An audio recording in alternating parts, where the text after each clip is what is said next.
Secondly, I was asked to talk a little bit about the returning dimension, which is what we're here for tonight. And obviously coming back from a place like China, it's very important to keep networks alive and active.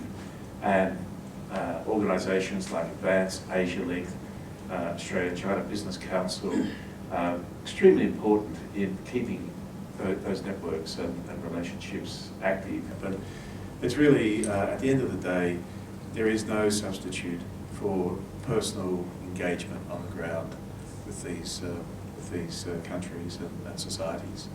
And that has to be encouraged. People have to go and build their own relationships most of it. China, probably more so than many other places in Asia, but not exclusively, business is done through networks, through relationships, and guanxi. And that disappears very quickly when you're not on the ground. So it's a real challenge if you want to keep engaged with China to keep the guanxi network active and still valuable. In my experience, by its very nature, working in Asia is volatile, complex, uncertain and ambiguous. The competencies that are required to succeed in this environment include things like personal resilience, building partnerships and networks, developing a global mindset, leading and working virtually, accepting the challenge of change, and a strong learning agility. What you might notice from that list is this reflects the competencies that we expect in any leader today. So are you seizing the opportunity to build such bench strength in your organisations? I actually think there's a lot of Asian capability in our market. I think some of it probably just doesn't get talked about.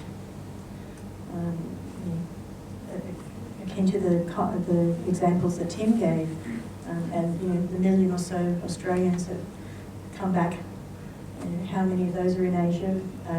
You look at walk down the street. How much of our own population of our own major cities now is Asian? So I think there's a lot of Asian capability. I think it's maybe just, for whatever reason, we don't talk about it in a constructive way. I think for professional services, the challenge is always understanding your client and understanding the Australian practice and your Chinese client, what they really want, how to deal with them. Sometimes they could be very demanding, and I wouldn't say that's sometimes got an integrity issue. But it's very challenging. They always want to cut down the price. They want the same services. You have to negotiate carefully, maintain a good relationship. I think the understanding and the real insight of your client are really important.